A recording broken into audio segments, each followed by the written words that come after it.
Welcome, Yeah, welcome, Brian Jackson. thank you, Jez. We're conducting this sort of interview for Moseley Jazz Funk and Soul Festival, which is, like many other festivals, has been cancelled this year. So this is the Moseley Jazz Funk and Soul online festival, and it's great to be talking to you. And I think people were really keen to hear a bit more from you. And I just wanted to kick off. You obviously played last year when the weather was nice. And we don't often get to hear from musicians about, playing at festivals in Birmingham. So just any recollections, any thoughts? Did you have a good time? What you thought about the crowd? Were you pleased with It's the set? fantastic.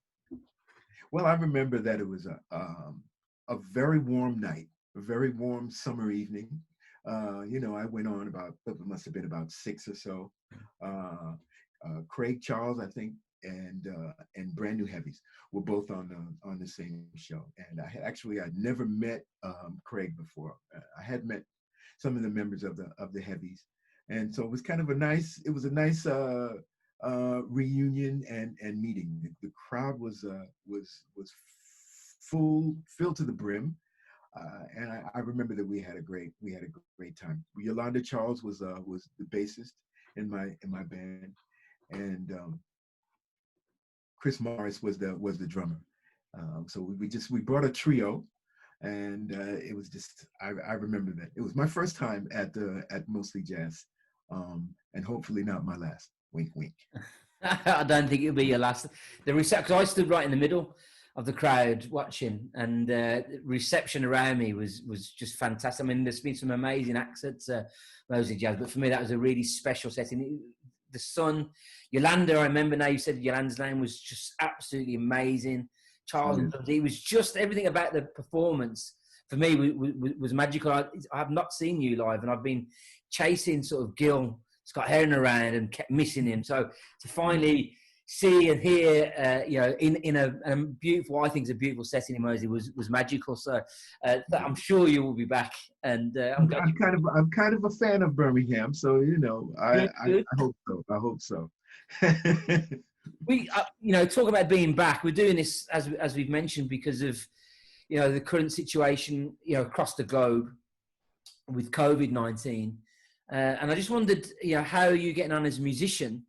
How are you finding it? I mean, I'm guessing, a big proportion of your income in terms of live performance has suddenly just disappeared.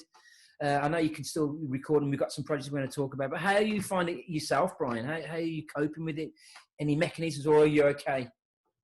Well, I guess I'm kind of fortunate in the sense, and I never realized how fortunate I was until maybe this moment, because for the past 37, well, I retired 2 years ago, but the 35 years prior to that, I worked for the city of New York in the IT department. And so when I finally was able to retire, I was of age to receive a pension and Social Security. So in that sense, I feel very fortunate, because a lot of musicians in my position have neither don't have that to fall on, and neither do they have health insurance, or any type of security in that area as well. So all of those things are taken care of for me, and so I'm able to to provide for my family, my two 3-year-old twins, and we're doing all right. I mean, that's an unusual situation for musicians, and I know a lot of musicians who are really struggling and fighting, to put out music and to be creative and to do what they love to do. So my hat's off. Number one, my hat is off to John Fell, for being able to put this together. I know it must have been a tremendous stress, knowing that this thing, his baby, is sick right now. But I know that he'll be back stronger than ever. And just my hat is off to him for keeping music in view. Yeah, it's hard, isn't it? Because we tend to think about the musicians, but like you said, the promoters, but the sound engineers and the lighting and the rigging. It's a much bigger ecosystem, and than people perhaps realise to It put on is. any sort of live music or any sort of type of music. So it must be really difficult for people like John, but also for those people who've lost during the festival season, particularly in the UK, whose their work's also dried up, and they're struggling. What sort of response have you had in the States? Because in the UK, there's been a number of packages of financial support available. It hasn't been brilliant. It's been something. Festivals still don't know if they're going to get any government support or any Arts Council support. And I just wondered, so there's been quite a big campaign by lobbying groups like the Music Venues Trust and UK Music to try and say, look, to the government, you need to support this. It's worth X amount of billions a year. It's people have jobs and livelihoods on the line. Has there been any sort of campaign or in the States, or is it so big and unwieldy it's just too hard to organise?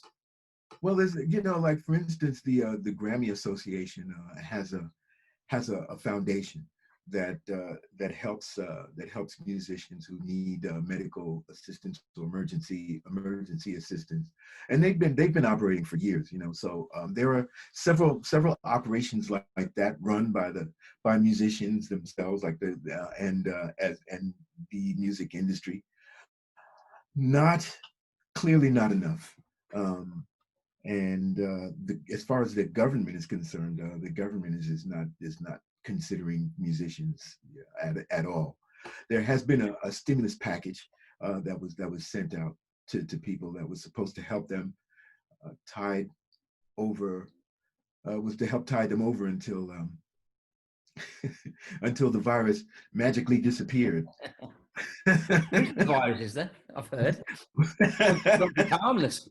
Right. No, but I haven't seen Penn and Teller anywhere, so I doubt very seriously that's going to happen. And then they're talking about another stimulus package, which I'm not exactly sure what they mean by stimulus, but nobody seems very stimulated by it. In fact, they just seem downright disappointed and desperate. And I think that the government, the response to this situation, to the COVID-19 situation, is basically too what do they say? Not enough, too soon. Yeah, too little, too late. Too little. Thank you. It's too little, too late. Yeah. And it's going to be that way because just like medicine itself, in my opinion, treating the symptom is not really a good way to get rid of the disease.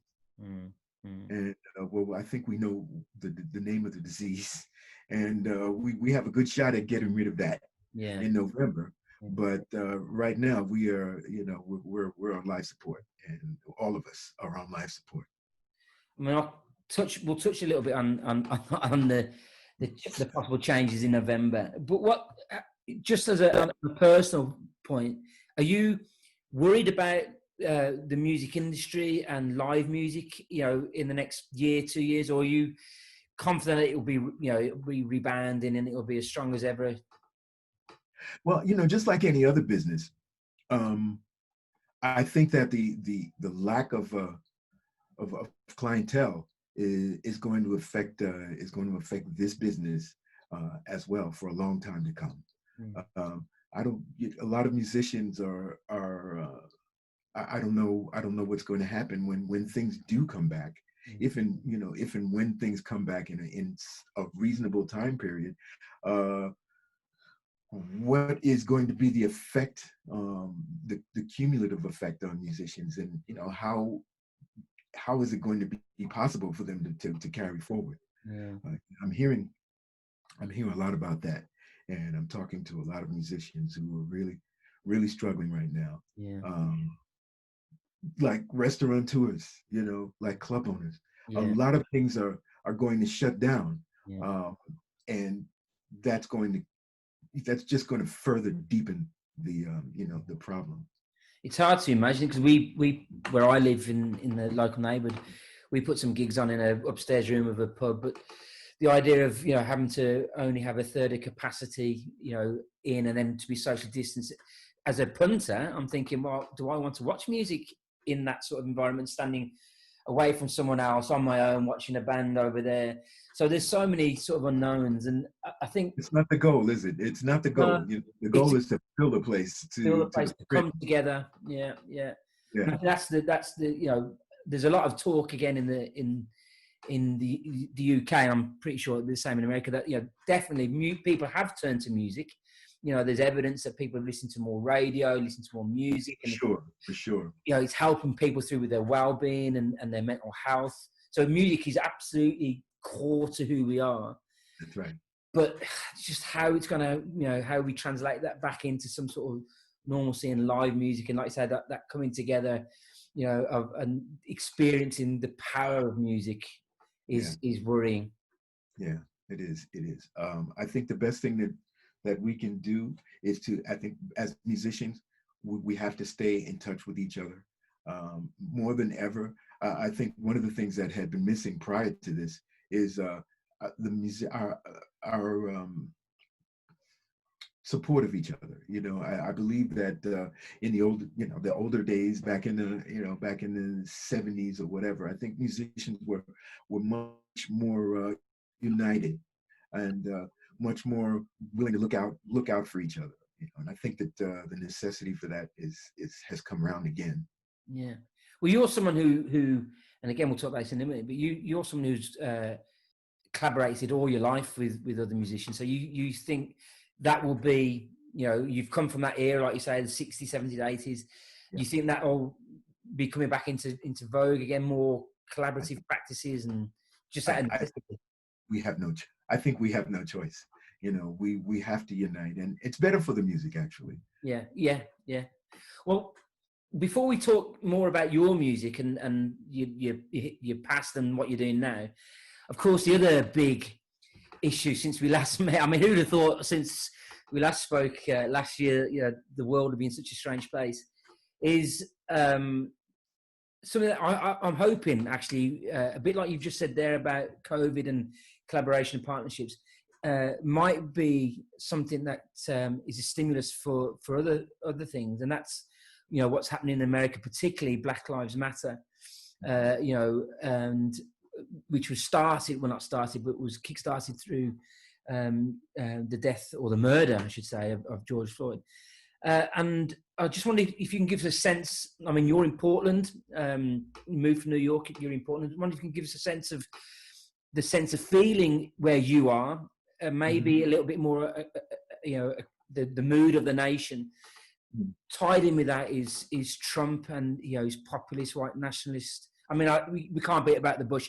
He's playing to the white nationalist, agenda, and from the outside, it seems to be, to me, to be a turning point. This seems to be different from when other black people in the States have been killed by the state or by police officers. There seems to be, I don't know what it is. I wonder if you could just tell us a little bit about that and your thoughts on this. You've always been for me, a political spokesperson through your music, and I just wondered how you've been reacting to this. I'm a political outspoken person. I'm not sure if I speak for anybody, but what I can say is that Trump's catering to the worst of us in this country, and race baiting and calling for hatred. I guess he didn't expect there to be any reaction on the other side, but whenever there's more activity on one side, there's always going to be more activity on the other. What the fact that I don't know if he expected us to just sit idly by, and allow him to stoke these flames that would eventually just consume us. I guess he might have underestimated how we would respond to that.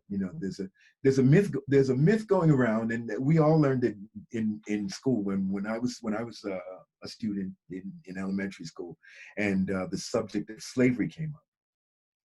I mean, it was a long, long time ago, but I believe that it has a direct parallel in education, in the education system today. Um, we were taught that slaves were basically docile, that they accepted that they accepted their plight, and that there was nothing they could do about it because they didn't have guns, and they didn't know where they were, and it was we just basically, that slavery existed for so long because we just sat by and let it happen. And this is exactly the opposite of what actually happened. There were slave rebellions from the beginning to the end, not only in America, but in Haiti, in all of the Caribbean. And the fact that most people don't know about that, I think, might give some people the impression that we would just sit by and allow all of this to happen. It's a bad impression. It's a wrong impression. Black people have always fought for themselves and for their rights, and to defend themselves and their families. So that will not change.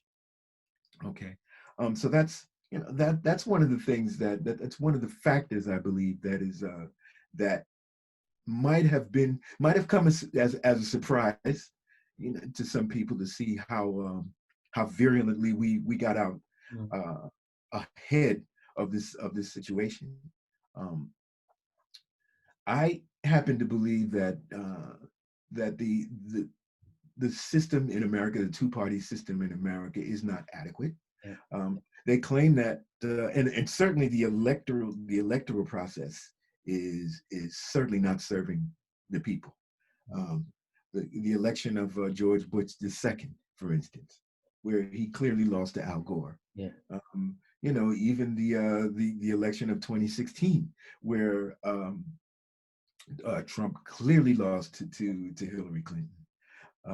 The electoral system has a huge effect on negating the wishes of the American people, and I think this is something that has to be really, really looked at. Now, the Supreme Court just ruled that states may challenge electors who go against the votes of the people to make their own selection. But I think the big word here is may, and I'm not exactly sure, but that to me, that gives me the feeling that it's still a choice, and I don't believe it should be. I don't believe it should ever be on the states to decide. Well, I think I'm going to let them. I think I'm going to let the states go against the the popular vote or not. I think it should be hard line. Whoever the people have voted for, the electors have to go along with it. So yeah, I mean that's part of that's part of the problem. But I think I jumped ahead. No. So I mean, because it's quite, from the outside, again, it's quite a complex way you look at it. And I think Hillary Clinton had 4.6 million more votes than Trump. Right. Is not elected. And yeah, that's not minuscule. That's pretty much a lot of people.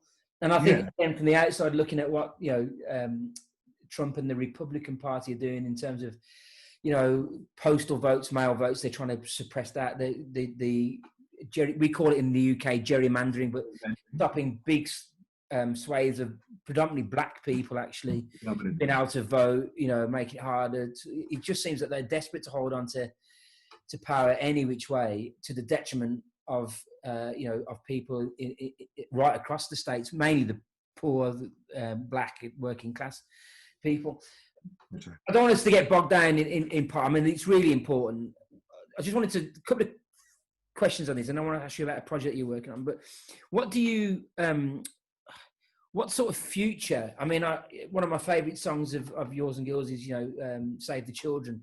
And I wonder, with all this going on now, and it seems to be a lot of younger people, let me put it that way, not young, but younger people who are doing exactly what you're saying. So we're not going to take this anymore. And that seems to be cutting across lines of ethnicity. So it's white and black, not just black communities rising up and saying we've had enough. So what sort of how can you imagine a future for your twin daughters? Do you see a different world, a positive world? I know they're very, very young, but do you see seeds of change? Do you see seeds of hope? Real change? Man, I would like to. I would like to, but it seems that there are so many people in this country who just refuse to see. You know, they just refuse to understand the what's really in front of them. Um, and unless and I blame that on the educational system. So the fact that the educational system is being less and less supported um, by the government when it clearly needs to have a higher profile um, in terms of the priorities of this nation. Uh, I don't think it's going to help. Um, ignorance and lack of education are not necessarily the same thing, but without some way to access, first of all, to access the truth about history, just like what I was talking to you about previously. The ability to access the truth is being severely taken away from the citizens of the United States, and the more that happens, the chasm between people is just going to get deeper and deeper. Um, and I don't see more funds being put into education. I don't see enough funds being put into education. So that's a problem. I see that unless we truly, like Bernie Sanders, had a brilliant idea to make sure that everybody had the same access to education. And I'm not just talking about Black people, because like, okay, Black people, we all understand our situation. I think that most of us can see very clearly some of the things that are going on politically because they so directly and viscerally impact us. You know, those on the outskirts of those things, even though they are also severely impacted by it, it's just not in front of them. It's not in front of them in the same way that it is. Like you have to, as a young Black man, you kind of have to really understand the entire political climate of this country in order before you even walk out of your house in the day, and before you even walk out of your house in the morning. In a way that a white young white man of the same, like, say, for instance, economic status, etc., would not have to. And so that's one of the points that I think one of the areas where education will kind of help. I think a lot of people in this country don't know what the United States had done. There was a guy who was protesting a few weeks ago, and he said that he was walking down the street and a white guy rolled down his window. And he thought apparently he thought he was an Indian. He thought he was a Native American because he called him Indian. And he said something like, go home, Indian."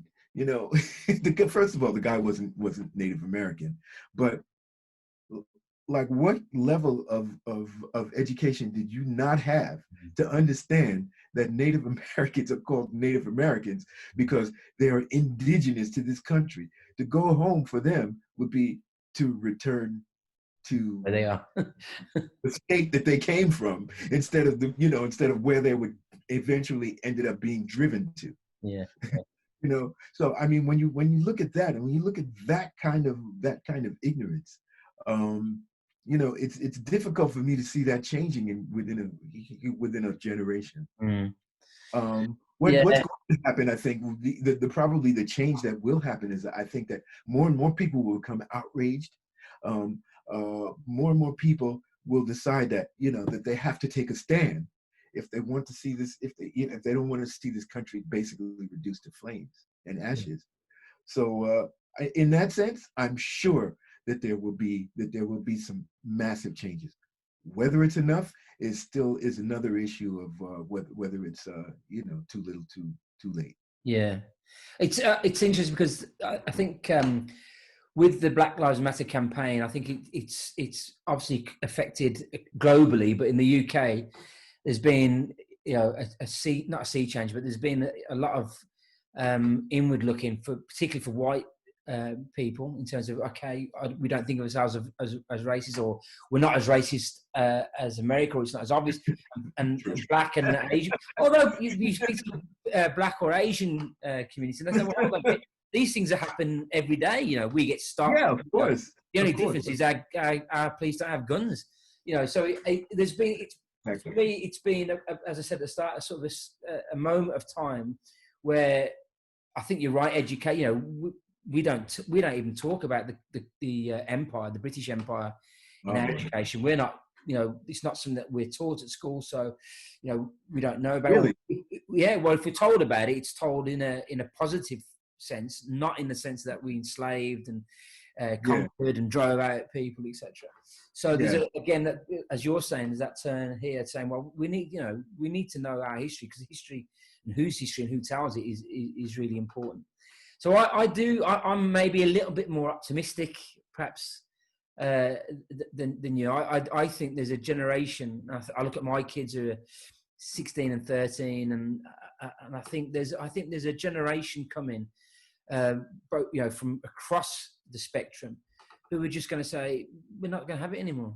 We're not going to take this anymore. Let me just say this, that that there's a difference between racist people and a racist system. Yeah, absolutely. And I think I think it's way easier to change people's opinion of other people. Yeah. So it's definitely it's definitely great that more and more people are understanding that being a racist person is not it's not an attribute. It's not a positive attribute. But dismantling the racist system is going to take a lot of work. Yeah. And it's unfortunately the people who are maintaining this system right now are few, but extremely powerful. And so it's kind of, it has to come, basically we have to get into that. We have to get into the inside of that before anything changes. Yeah. It's very heartening. Obviously, I'm not, I'm saying that it's very heartening to know that so many more people have come out to support Black Lives Matter, and to express their anti-racist feelings. But their sentiments and much appreciated and needed sentiments. However, it's not going to change, the system that basically oppresses us. Yeah. And so there's a lot of work to still be done. It is. It's dismantling as you say, the systems. It's race is almost a construct, isn't it? It's it's used by those in power or the few to divide and conquer, and so they can keep on doing the things they've done for the last 400 years. So we're just at the beginning. Yeah, we're just at the beginning. In America, indentured servants from Europe and slaves got together to fight the plantation owners. Yeah. They quickly dismantled that union through racism, through the idea that you're more entitled than they are. Yeah. And it's gone on for 400 years. It seems like it's not going to work that much anymore. But there are still plenty of people who still, people who still believe it, who still believe that lie. And as long as they believe it, that we're not going to work together to be able to dismantle anything. And that brings us back to Trump. While you have someone in, the position that he is in, and others, Borsellino in Brazil, and I forget the guy's name in Hungary. Johnson, Johnson even in the UK. While you have those people in power who are just using that, I think you use the term race baiting, and that, so in those divisions of us versus them, it's going to be a long fight. It's going to be a long fight. let me just, I want to keep on this issue, but switch it to a little bit I think of music, but because you mentioned a project you're working on, and a byproduct of America and the treatment of blacks is the amount of people who are in penitentiaries, I think you call them in the States, jail for the UK. Disproportionately, way disproportionately, the numbers are so high. And you've got a project with a gentleman called Keith Lamar. Keith Lamar. Tell us about that. What is it? What are you up to? What are you doing? Who is Keith? Well, in the midst of the Black Lives Matter protests, my wife became aware of well, it was actually it was in the midst of the Black Lives Matter protest, and it was also obviously during the self-quarantining that's still going, that's still kind of going on a little bit. Yeah. Second base coming. So she had just been flipping through a few pages, trying, and something struck her fancy. It was an article about how to survive confinement, written by this man who had spent 37 years in solitary confinement. And she thought, well, who better to give some tips on that? And it was in Mother Jones magazine, and she was struck by his writing and his prosaic style, and she decided that she would buy his book, and it's a book called Condemned, the author being Keith Lamar. And we both read the book. I think it took us both a day apiece to read the book.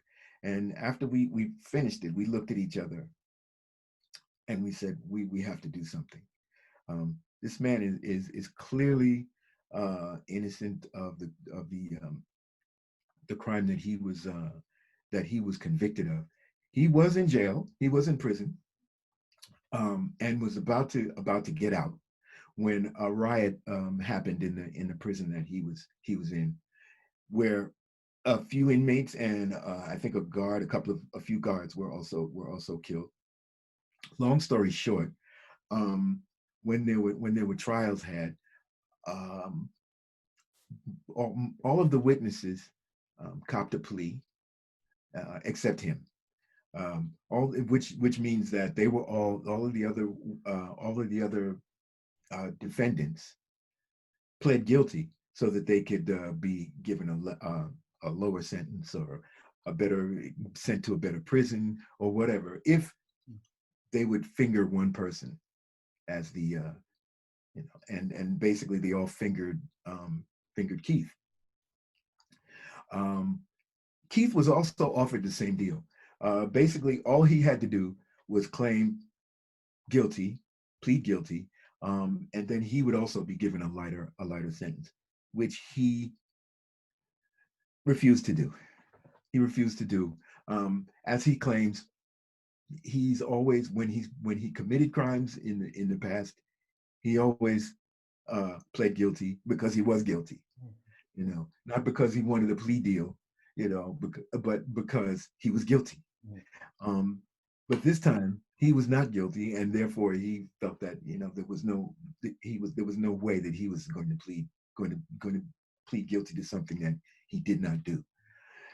Having been the only one who did not plead guilty, they basically threw the book at him, even though it came out later that at least 3 to 5 witnesses had all testified that he was not the person. The prosecution needed to have somebody pay for these murders, and so basically what they did was they applied this one law. It's kind of a loophole that says that even though a witness says that he saw a particular person commit the murder, if he didn't say that he didn't see Keith commit the murder, it's invalid. Crazy. Because they wanted to win. Yeah. because they wanted to win. Otherwise, they would have had nobody. Yeah. All right, and they were hell bent on this, and in the end, he was convinced. They took him to an all white county, um, where the two or three black possible jurors were sent home. Yeah. Um, and the jury came back guilty, and the judge sentenced him to death. And he's scheduled to be executed after 25 years of litigation. Uh, the court came back with a ruling that he is to be executed on November 16th, 2023. And so, I mean, I'm not Kim Kardashian, I'm not, I don't have like thousands or millions of followers, but I know some people, and I have people who listen to me, and I thought, well, whatever I can do to draw attention to his situation, I will do it. Yeah. Yeah. And so I had been thinking about doing a podcast, and I decided that maybe one of the ways for people to get to know Keith a little bit better was to have him as a monthly co-host. So that's something that I hope people. Okay, sorry. So we were going to talk about the podcast a bit later on, but I've just apologies. So Keith and you are going to do the podcast together. Yeah, once a month. It's too much. I wanted to have him as a weekly co-host because it's going to be a weekly podcast, but it's so draining for him, to do just about anything. I mean, he reads. He's a voracious reader. He writes, and he's a fantastic writer. But I think it takes a lot out of him, because they still mess with him all the time. They're still harassing him on a day-to-day basis. The process of prison, and the goal of prison is to dehumanize you and to demoralize you as much as possible. And so they do this on a regular basis. And while I wanted him to do once a week, I soon realized that it was just too much for him. So we're doing once a month. And those are probably going to be our most animated podcast for sure. And just on that then, so what's the idea with Keith, that you'll just talk about his writing or him or his case or whatever subject that you feel? Of course, if he's on solitary, he's on death row, is he? Yeah. Death row. Yeah. So access to materials are he's fought. I mean, he had to go on a hunger strike for weeks before he was afforded the privilege to even have contact visits. Right. Of course, that has been suspended for the time being because of the COVID-19 situation. But he was able to get himself, I don't know. He wasn't really. He's basically what he's able to do is get books. Yeah. And they have a system where he can stream music on this little tablet that he has, that always breaks, and and he's also, we're able to send him CDs, so we can send him CDs, and he's able to get emails, and he can make as many phone calls as he has money to pay for. So we help when we talk. We help to fund the phone calls and also the emails. Everything costs money. Yeah, for sure. Like James Baldwin once said, it's expensive to be poor. Very expensive to be poor. So are you? Is there a campaign, or is this just you? You and your wife doing it, and yourself, or is there other people sort of campaigning for him? And I know that'd be a big legal team, but he has no legal team. No legal team. He's got no legal team. He's never really been able to get the money to get the kind of legal representation that he needs. And so our main goal is to raise enough money for him so that he can finally get somebody. I mean, to me, it seems like a slam dunk, but it has to be somebody who has enough standing, enough clout, and enough visibility to actually make it happen.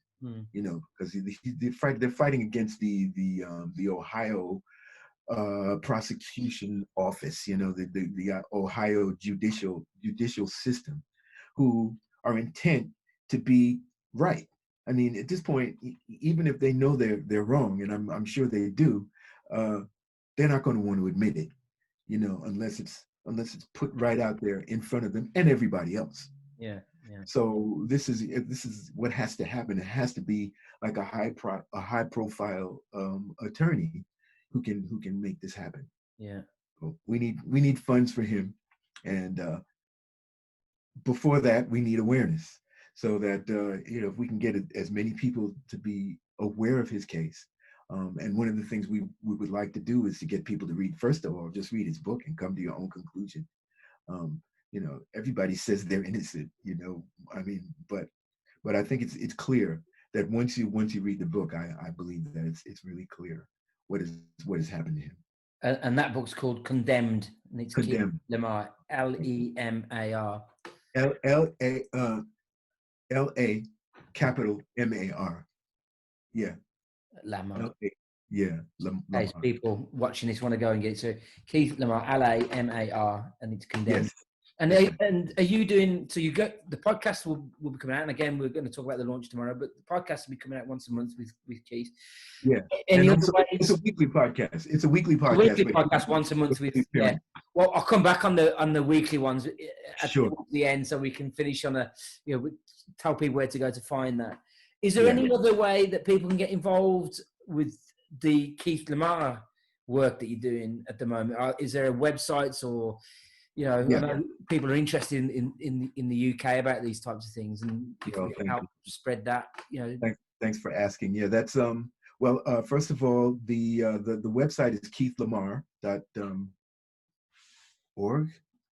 Wait a minute. Hold on, just a minute. I don't want to go off on the wrong tangent here. Let me just check.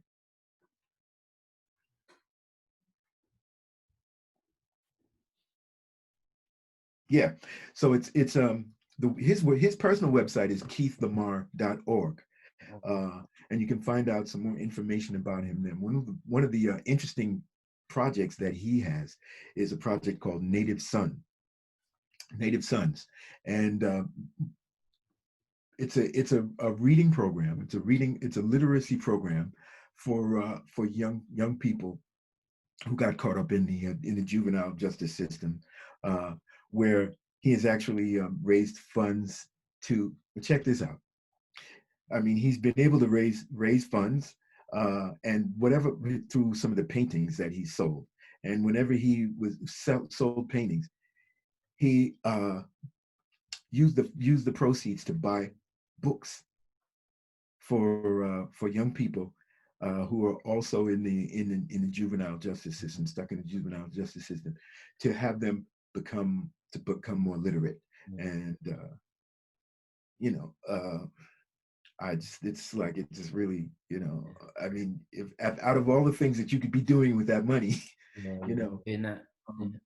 he just wants to help other people who've gotten into. He's been in prison since he was 19, and he feels that had he been able to avail himself of some of the knowledge that was out there, that maybe he would have had a different perspective on life, and his life in particular. I mean, I suppose one of the things about prison, especially with a time like that, it gives you a lot of time to self-reflect, isn't it? And it's oftentimes quite amazing how much people self-educate and then want to help, whether it's a small network on their cell or whether it's a broader project like Native Sons, that they understand the power of education. Is what you were saying a little bit earlier, Brian, isn't it? The education is the key, and good and fair and open education for all can, not only time, but can change societies, and it's clear from what you're saying with Keith's work, how that sort of manifests itself. Exactly. So we've got Keith Lamar and the project you're doing there. We've talked a lot about politics and America and Black Lives, and I just, have to ask you about your relationship with Gil and your music with Gil, not so much your relationship, because I know a lot of people are huge fans. I've got one of your Soundwaves songs tattooed on my arm there. That's part of, I think I'll call it Morning from Now On. Man, Actually, yeah. you're on my skin.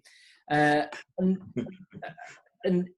you know, he was from the outside an extraordinary man. And I just wanted to go right back to the beginnings and tell us a little bit about yourself and about, you know, you're a keys player, a flautist, drums, you do vocals, you seem to be a multi-instrumentalist. So I'm interested a little bit about you and your early days and where the music came from, where you learned it, where you encouraged at home.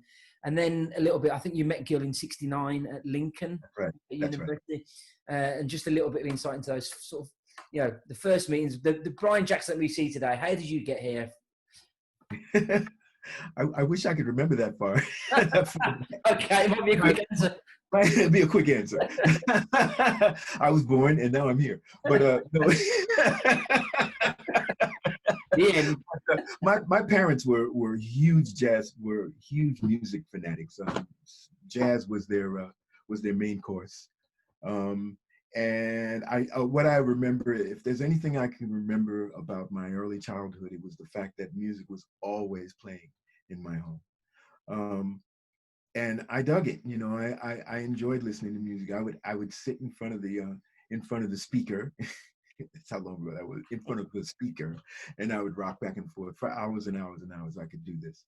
The music was not only soothing to me, but it was exciting. I mean, one of the first records that I can remember was an album by Clifford Brown and Max Roach, and I remember Max Roach's drumming. It's just being so exciting, and I compare it to the video game of later generations. You know, there were a lot of booms and pops and crackles and sizzles, and you know that was my form of video game.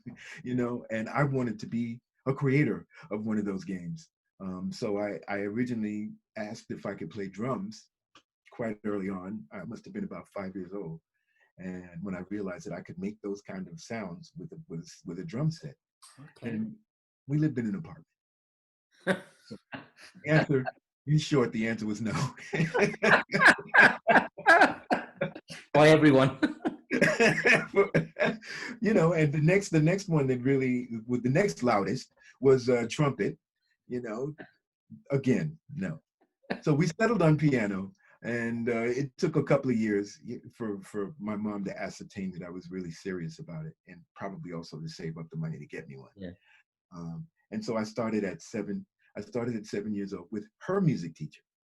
Wow. And my teacher gave me, I remember very clearly though, my teacher gave me a scale to do, the C scale, the first five notes of the C scale. And I didn't have a piano. So how was I supposed to practice? Well, she had gotten a little cardboard keyboard. And I went home and practiced on that cardboard keyboard for several months. I mean, you imagining the sounds as you did that? Yeah, I guess I was. Yeah, I suppose I was. Now that you mention it, sure. But it was a great training device. And, you know, a few months later, I came home from school one day and my mom had surprised me and she had somehow managed to buy a used piano. So those were my humble beginnings. And, you know, at the end of it all, about 7 years later, I stopped my lessons with Mrs. Ross, and I began to get. They kind of told me it wasn't wrong for the time, but you know, what they told me was that I needed to study classical European music before I could play jazz, which is not totally wrong. You know, I don't think not totally right either. It's not totally right, but at the time, that was the presiding wisdom, the prevailing wisdom at the time, and so you know that's what I did. But at 14, after about 7 years, I got a little bit antsy, you know, and I decided to strike out on my own, and so that I began. It yielded some good results because I started to write songs. At 14, huh? You're writing songs at 14. Yeah, at 14. I wouldn't say they were highly developed, but they included some jazz chords that my godmother, who had been studying piano, had given me, and I was off to the races. And it became my that and poetry became. I was a very shy child. You know, I was a shy kid. Um, I had a lot to say, but kind of too timid to say Right. it. Okay. And so my music was and my music and my poetry were the ways that I said what I wanted to say. Yeah. So you're writing music and writing poetry at the same time. Yeah, yeah, Wow. yeah. I wasn't bad. I wasn't bad as a poet. Yeah. Then I went to Lincoln University and I met this guy named Gil, and I I I didn't throw my book away. You know, just like I didn't stop playing piano when I heard McCoy Tyner Yeah. or Ahmad Jamal. Yeah. Um, but I just put it to the side a little bit, and I thought, well, this guy Yeah. can write some lyrics for us, you know. And so that's, you know, and likewise, when he heard me play piano, he realized that he didn't really have to play piano anymore. Yeah. And because you wrote together, didn't you? For was it Black and Blues, the band that you wrote for? That's right. Yeah, Yeah. when that was our first band, 11 members. Uh, we couldn't fit into 11. yeah, we couldn't fit into one car. Um,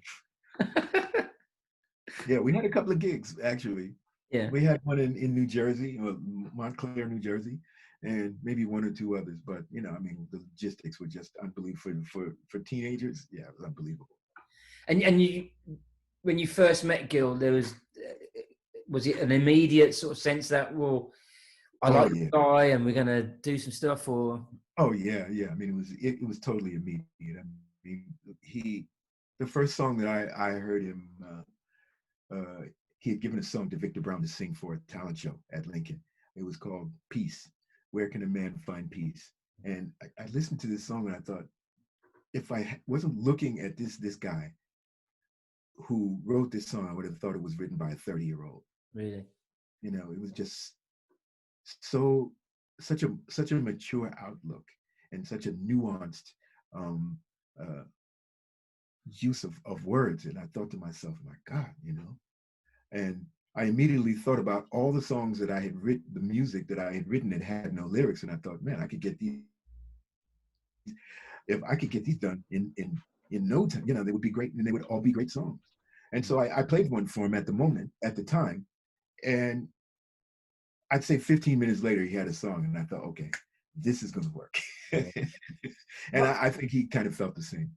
That must have been just a really wonderful feeling. You often hear that, you know, those stories where people say, "Wow, we met and we just knew there was that electricity or that connection or wherever it might have been." That must have been a really wonderful feeling.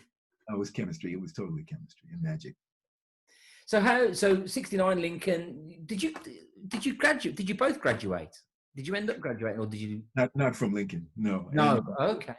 no, Gil somehow ended up at Johns Hopkins, and he earned a master's degree in literature through teaching. So it was a study. It was like a teaching study course, Yeah. and at the end of it, he was able to receive him. It took me a little bit longer. I didn't receive my degree until 20. Well, I received my master of fine arts in 2015. Oh wow! But did you graduate from Lincoln though? So No, neither one of us graduated from Lincoln. right. So what happened then? Did you off doing music, or just education wasn't at that point wasn't? Both, you know, both. I was disillusioned with education at Lincoln. It being a Black university, I thought, well, this would be a perfect opportunity for me to learn more about Black literature, Black history, Black music, etc. None of which happened. Yeah. You know, the agenda was probably even more lukewarm than I would have received at at a completely white institution. Um, and you know, because Black universities are constantly having to prove themselves. Yeah. You know.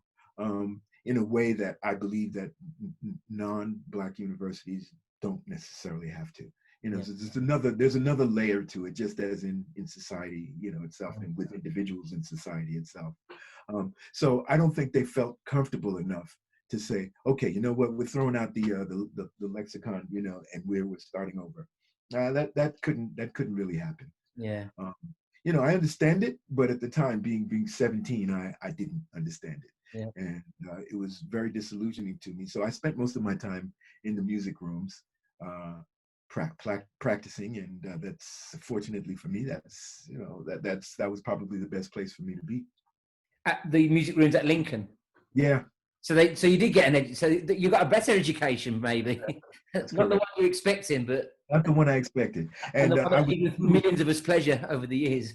Yeah, and I was working in 3 bands. I worked in an R&B band, R&B cover band, and let me see what else. A jazz band, avant-garde jazz band, and Black and Blues, which Gil and I kind of co-led. And I was making money. And I thought to myself, okay, well, I'm in college to make money, to learn how to make money. And so I learned it. I learned how to make money. So I felt like I didn't need to finish college. Yeah, and I understand that. And an exciting time, quite political as well. It's late 60s, 69, 70.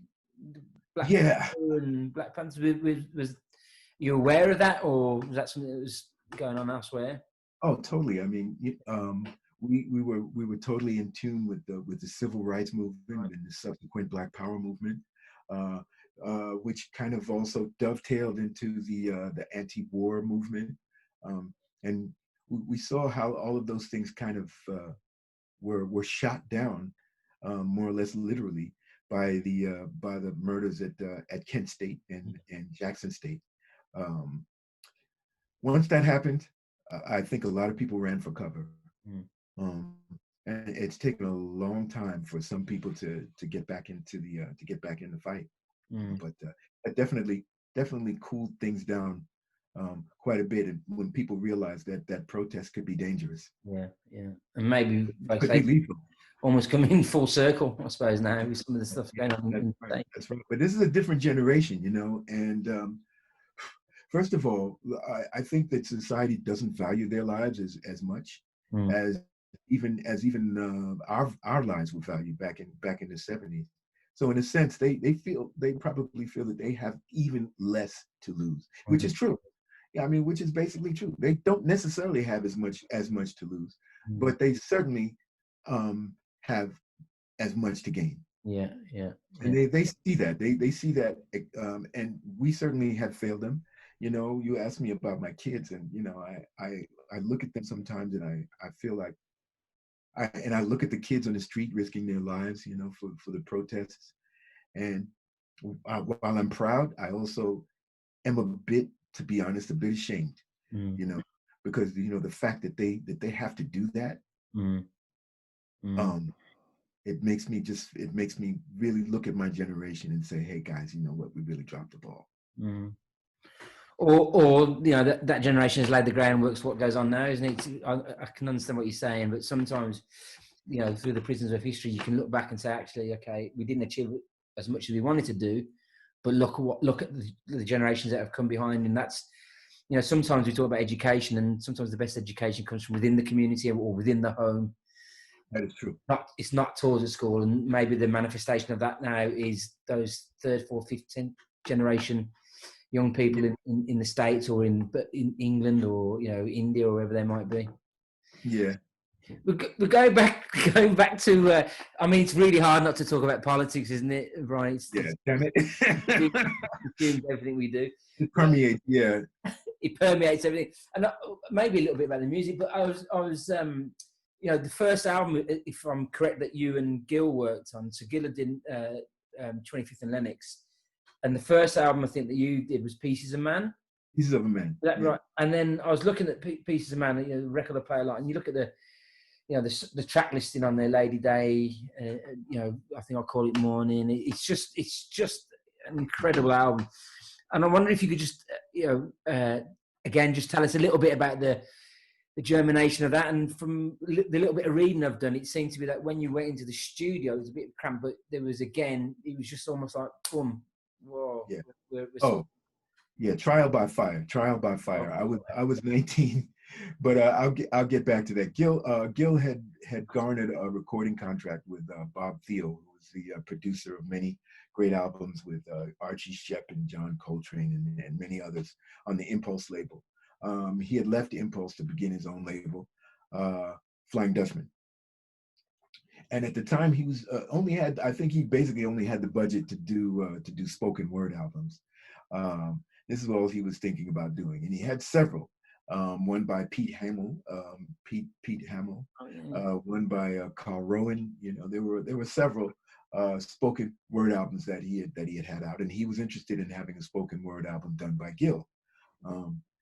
And Gil had decided that he would do the album, even though at that time we had written so many songs that he really had wanted to record our music. Bob said, "Look, if the album does okay, then we can talk about it, you know. But right now, I only got the space, you know, only got the bandwidth to put out a poetry album." And so Gil decided that he would do it kind of in the Last Poet style, and he was just going to stand there and read from his poetry book, Small Talk at 125th and Lenox. And so we got some of the guys from Lincoln to get together to play congas. And we assembled a small group of friends in the studio to make it sound like it was a live album. And it seemed like it did, you know, so he had a very bohemian feel to it. Yeah. And people seemed to like that idea. Gil and Bob came back to us after a few months and said, "Okay, so you want to do this music album?" And, you know, he was all in. And doing things the way Bob Thiel does things, he ended up with Ron Carter playing the bass and Bernard Purdy on drums and Hubert Laws on flute. And I was able to bring my friend Bert Jones from Lincoln, who I played with in the top 40 R&B band at the mixers at Lincoln. Trial by Fire. I was there, 19 years old, with some of my biggest heroes, Ron Carter. You know, he was like, all of these guys were like gods to me. Ron Carter from the Miles Davis lexicon.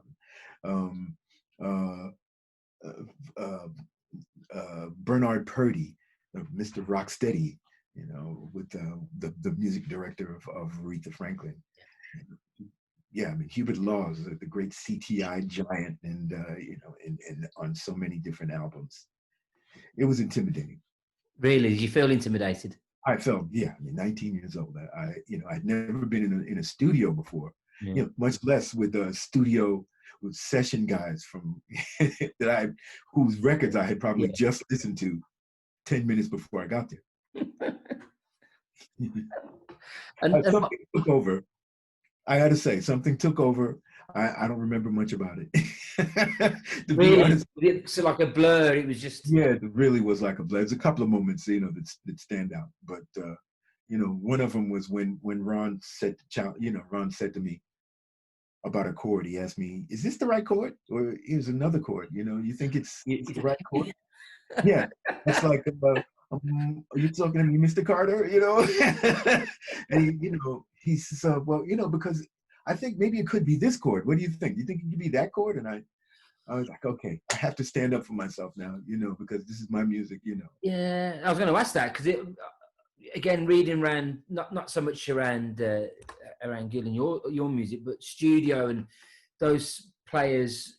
I've always been amazed, actually, backstage at Mosley Jazz when I've watched, you know, Fred Wesley's band, for example, you know, just black guys sitting there eating, drinking, and then they get up and they're on it. And they're on it. They're just on it straight in. And I wondered, you know, a little bit going back to that story you said about people like Ron, that and the intimidation that you just felt, well, actually, you know, they're more open than you might have been expecting. They were quite generous from what you were saying, but you still have to think, well, now I need to put my foot down and know, and they have to know that I'm me, what I'm saying, and that I know what I'm saying. Yeah, that I know what I'm talking about. You know, and. But he got me though, because, you know, he basically kept challenging me about this one chord to the point where I said, okay, wait a minute, who am I telling? You know, this is Ron Carter. I'm telling how to play something. You know, I'm telling him what chord it is. And so at the end, I kind of said, well, what do you think it should be? You know, and then they all started laughing. They were just having it. You know, they were just having me on. Man. Yeah, You testing you a bit. Yeah. know? Yeah. And after that, we all got along famously. I mean, it you know, as I said, it's an incredible album. You know, and that was the start of, you know, I'm going to count them: 1, 2, 3, 4, 5, 6, 7, 8, 10 albums. I think I'm right that you and Gil All right. I made think that's together. right. Yeah. And you look at you look at them, and you know, some of the tracks on them, and that is, you know, a really substantial collection of music that will be in the lexicon of music. You know, it sounds a bit grand always, but that will be, those albums will stand the test of time. You know, they're absolutely, and they sound to me as fresh now, as relevant now as they've ever done. It's me. I think it's actually John Fell. Hey, John. Did Brian finally connect? Yeah, he's online. I know John Fell. Hey, tell John I said hi. But they're just as relevant today as well. And I think that's the, you know, I know Gil did obviously more albums after you'd left, and you know, the Midnight Band, and we'll talk a little bit about that actually if we've got time. But it is, I just wonder what do you think about that body of work, those 10 albums, you know, rock, absolutely amazing, you know, music. Are you proud of them? Do you listen to them? Is it, you know, I've done it, and I'm a musician, I just want to look forward and move on? Both. Yeah. You know, there are times that I go back for reference, and you know, just because I like them. I like them, and also I think in some ways, even though I think I've gotten more technically proficient, I listen back to some of those things and really am amazed at some of the things I was able to do. But you know, I can't do them now, but I can do other things. Yeah. So it's a good, you know, it's grounding for me. Let's put it that way. And Sorry, then, of course, what do you mean by that? Explain me that you can't do them. You know, you can't do them now. What do you mean? Just the style of playing, or? you know, you begin to think in different ways, Right. and your different thoughts cause you to play differently. Right. It's not bad. It's certainly not bad, but it is different. And yeah, I'm sometimes amazed when I listen to 19-year-old me playing Sign of the Ages with Ron Carter. I just think to myself, well, how in the hell did I pull that off? You know, and I keep listening to it, and I still can't figure out how. But it's interesting. You know, it's interesting. In fact, I listen to a lot of old music. You know, I still listen to some of the old Jamal and the old Miles Coltrane. And, Yeah. you know, some of the things, Cannonball, the things that used to amaze me back then, they still amaze me. Yeah. You know, they still amaze me, and I still, whether it's solid academic, you know, knowledge that I gained from them, I doubt it, but it is something that strengthens me, and you know, it helps me to move forward. Yeah. And move forward, I want. It's Sorry? what I want, and Yeah. moving forward is what is my goal. Yeah, yeah. I think that we all need to have that. And we all need to refresh and move forward. Do you think when you look back as a 19, do you think there was you had? I know you talked about, you know, fear and being intimidated. Do you think, you know, the process was simpler or easy for you because it was there, it's in front of you, it's just, okay, so what I'm going to do now? You've got such a large canon of work, and you're obviously refined, and you're praying your process. That can hamper you sometimes. It does. It does. I told, when I was at the Red Bull Academy, I think it was the last Red Bull Academy in Berlin, and one of the students asked me something about writing, about how you know, how do I write, or you know, how do I begin my writing process, and I said that. I said that probably the worst thing that happens to me when I try to write is that my fingers always go to the same positions every time I try to write something. And my fight in trying to write something new is to just get my fingers to do something else than what I'm used to. Yeah, you know, yeah. That's, to me, that's the whole process of maybe not innovating, but at least of creating. Yeah. And do you have to consciously have to do that? You have to compose, sit down and shift your hand to the left and the right so they're in different positions. Is it that? Yeah, my instinct is to play an A minor 9 chord, and then I just have to like figure out, okay, I'm not going to play that chord. I'm not going to use that chord at all. And I'm not going to use like half of the other chords that come immediately to mind. Yeah. Unless it works. Unless I want to. Yeah, unless I want to, but not involuntarily. Yeah. So is it possible, before we move on a little bit, to pick one particular song, album, memory from working with Gil on the Midnight Band? Is there one that stands out or one you're particularly proud of? I'm proud of so many of them. I think I just saw a tile over here that was loose. It's bothering me, but you can't see it, so it's okay. Yeah, but we're all desperate now thinking, where's that tile then? Yeah, it's right here. It's like, go back. But anyway, sorry about that. Well, I never considered myself much of a flautist. But there were a couple of songs that people might listen to and think something different. So I'm very proud of some of the flute work that I did on, say, for instance, Winter in America, with Your Daddy Loves You. Yeah. Or the actual song itself, Winter in America. Yeah. Or Angel Dust. Yeah. I think I'm particularly proud of those because, well, again, I don't know how I did them, but they came out sounding like I really knew what I was doing. Yeah, and so I always like those moments. I love those moments. Yeah. Angel Dust is just a beautiful song, isn't it? It's such a glorious song. And Winter in America. I mean, I could go on about.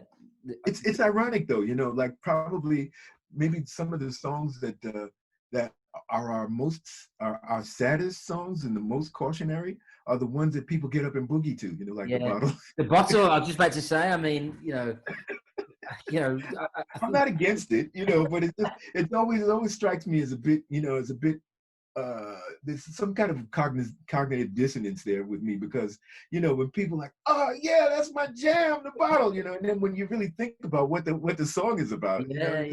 Well, it was a big rare groove in the UK. So we that's, that was my introduction, I think, to Gil and yours work was The Bottle. Right. It wasn't until years later that started looking more deeply at the lyrics, and it's, oh my God, this is about America and alcoholism, and this is not something that you should really be done to. And one of my favorite, Home Is Where the Hatred Is, and I know Esther plays one, but that to me seemed to be an autobiographical song, and there was such despair, but such a beautiful. But that was kind of the objective, and I can't lose sight of that because one of the objectives of doing it that way was based on Madison Avenue at the time, who used like probably the most danceable music in the world to sell Big Macs, and all kinds of products that we didn't need, reference The Revolution Will Not Be Televised, but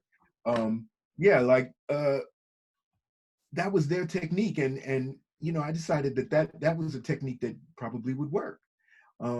And so that's what, basically that's what we were trying to do. We always felt like, what did the P-Funk used to say? Free your mind and your ass will follow. Conversely, if you free your ass, your mind will follow, kind of, in a sense, so that's what we thought. Well, at least if you free your feet, and so we figured if you can get somebody moving, at some point during that process, they're going to actually hear what you're saying too. Yeah, I think it's worked. I think you're absolutely right. There's many a song from both your works that you listen to, you move, or you sing out loud, or while you're doing the dishes or whatever, and then you stop and you go back and you go, whoa, hold on a minute. And that's why I've said it seems to be, I don't want to go back into that, but so many relevant songs now about the situations that we find ourselves in today, particularly in America and for Black Americans, and that's an incredible legacy, I think, to be able to write a song that can go what was it now, 4 generations, probably 40 years, something like that. Basically. And you're like, whoa, okay, you know, to have the skill and the nuance, and then to underpin it with the music, you know, that combines together, is something to behold. You know, it's incredible. Well, I take no credit. we Oh, just I did. think you do. I think you do. We were doing, we were just doing us, man. And I just feel, very fortunate. Yeah. And I mean, you don't have to answer this, but do you miss Gil? Is it? Oh yeah, every day. Yeah, absolutely, absolutely. I felt like we probably had a lot more music in us, a Yeah. lot more things that we could have Yeah. we could have written. I had some music that I had given him, like maybe a year or two before he had passed, and nothing ever really came up, you know. But I felt we had some more stuff to do. Yeah. Yeah. Yeah. Well, I don't want to keep you too much longer, but we've spoken about, you know, your time with Gil and that amazing body of work. But you're also, you know, you've continued, as you said earlier, to push forward and think forward and look forward. And you've had a number of solo records, albums, records, and you're doing some really interesting work with Adrian Young, aren't you? And Adrian Young, yeah, and Adrian Young and Ali Ali Shaheed Chan, Muhammad yeah, of Tribe Called Quest. Quest. They got together and formed a band. So Ali Shaheed Muhammad was a DJ who picked up the bass and started studying the bass. So now he's a DJ, but mostly he's a musician. And they formed a band called the Midnight Hour. And they have a series of yeah. yeah, it struck me that way too, but I'm that's an it's an honor, Yeah. And they had a number of sessions. Adrian has a great analog studio, and they decided that they wanted to call in some of their favorite artists to collaborate with. Gary Bartz, Roy Ayers, the members of Azimuth, the Brazilian band, the Brazilian funk jazz band. And what was that? What was that about? No, I'm just thinking when John Farrell listens to this, he'll be straight on to you saying we got to book you to come over the Midnight Hour and have that. What a lineup! Oh yeah, that was what a lineup indeed. What a lineup indeed. Yeah. And so so our album is let me see. I think Roy Ayers. Oh, and Roy Ayers. Yeah, their Roy's came out already. Roy's came out. We're still waiting on Gary Bartz's. Yeah. The Azimuth guys. That's going to come out at some point. And then mine will come out sometime next year. 21. In 21. 21. Yeah, okay. In 21. And so that was a fantastic project. The whole Jazz is Dead series is not only is it quality music, but it's definitely needed. I mean, it fills a kind of a void. They work with a lot of young artists, and bringing some of the older artists in was something that I think was a kind of a stroke of. Sorry, Brian. Just expand a little bit then. So the album that you've done, that as a trio, the three of you, or is that your work and they've come out, or you? No, like I just came in as a guest artist. Yeah. And there was Ali. Ali was playing the bass. Yeah.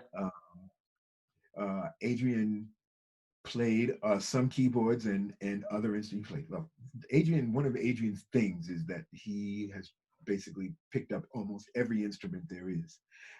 He's learned how to score music for strings. He plays a bass clarinet, an alto saxophone on this album. He plays all types of things, and I played a lot of flute, a lot of alto flute. Yeah. Wow. And some Fender Rhodes, yeah. And a little Moog, little mini Moog. So that was, it came out really nice, and I'm really excited about that. You pleased with it? Yeah, I can tell. Another album that I did with Eric, who was still working, we're just about finished. We're in the mixing phase right now, with Eric Hilton of Thievery Corporation and Daryl Burke, who is his co-producer on this album. Daryl Train Burke of the Archives. So that's an album that's scheduled to probably be released sometime this summer or late summer or so. And that's an instrumental album as well. Right. Then there's another album. 2 albums. New albums. Another one next year should be out, which contains I think I'm probably singing on most of those. New lyrics, new songs. Co-produced with Daniel Koyas of the Phenomenal Handclap Band, and we're looking to release that probably. I hope early next year, but it's going to be next year. So I had 3 projects, and it's a 4th project that was put on hold. I was on my way to Brazil to record an homage to Milton Nascimento, the great Milton Nascimento, with many of his cohorts of the day. But we had to put that on hold. I mean, I was ready to get on the plane, and my wife said to me, "You're not really going to Brazil right now, are you?"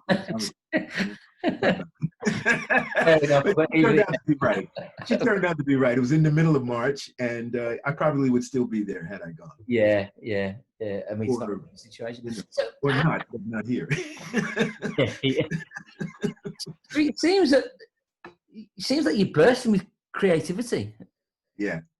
I got to get it out, man. I've been, like I told you, I just retired 2 years ago, and it took a lot out of me, man. It took a lot out of me, and I had to do it, because I don't want to get too deep off into that. But I wasn't getting my fair share of the royalties, and so I had to make things happen for myself and for my family, but the outcome, the result was that I never really had that much time to do anything musically. By the time I got home at night, I was like totally exhausted. Yeah. So I was lucky to do anything, to do any of the things that I had been able to do, but it just took a lot out of me. Once I retired, I wouldn't say I had an empty plate, because I just told you I had 3 little twins. Yeah, that is not empty at all. People would say, "Oh yeah, what are you going to do now that you're not working?" I'm like, I'm working harder than I've ever worked in the last 20 Exactly. I was like, I'm dying to go back to work. That's why you want to go to Brazil, yeah? Yeah, exactly. Yes, I'm saying it. So, and is there more to come as well? Is there more music? I mean, 4 albums is a lot to be, but is there even? You feel that there's more within you? And oh yeah, I totally know that there's more. It's going to keep coming. Oh wow! And you think touring as well, as and when you can? Oh, absolutely. I'm still in relatively good condition, and I guess the thing that probably motivates me even more than the creative urge is working with young people, working with younger people. That's always, ever since I turned 50, that's kind of been a priority of mine. That what I learned from older musicians made me realize that this is something that has to keep happening. When you get to be a certain age and you have things to share, don't hold them. Don't hold them. You gotta give it up. So are you the Ron Carter in the room then, teasing the? Yeah. What about that chord? What do you? Yeah. Every chance I get. And they go, Every chance I get. Well, I know. I'll give you one more story. Okay. Like, because I'm basically the opposite of that. Like the first time I ever met Herbie Hancock, I was at a show where we opened for him, and Bill Summers, the percussionist, said, "Hey man, you want to meet Herbie?" And I was like, "Sure." But okay, so we were walking, and as we were walking, I was putting together this whole speech that I had for him, hey, one of my greatest influence, if it wasn't for you, blah, blah, blah, blah, blah, blah, right? So he flings the door open, and Herbie is sitting there, and I'm like, and I'm getting ready to deliver, this speech, and he says, "Hey man, how's the piano? Did it sound all right to you? Was it a little distorted or something?" And it just like totally threw me off guard. I think I mumbled something like, "Hey man, you could have played a toy piano and it would have sounded great." But the point is that he totally disarmed me. Yeah, yeah. And forget all of that superstar stuff and everything. He was just like a real person. Yeah. And from that point on, we were just totally cool. Yeah. And so Nice. I always remember that, because when people come up to me now, and they're ready, I could see that they're getting ready for the big speech. I'll always say something like, "Hey man, did the piano sound okay?" Throw them up on the go. Oh yeah. No, Yeah. that's nice to hear. That's good to hear. I'm going to finish with the very last things. We've talked about, I can't believe there's 4 albums. When we spoke, there was one, maybe two. But I mean, gosh, you're going forward at a rate of nuts. But tomorrow, you're launching your latest. We've already touched on it a little bit with Keith Lamar, but tomorrow is the launch day for a new podcast. Again, I just wanted, if you want to introduce that, tell us how we can go and find it and listen to it, and what it's all about. Okay.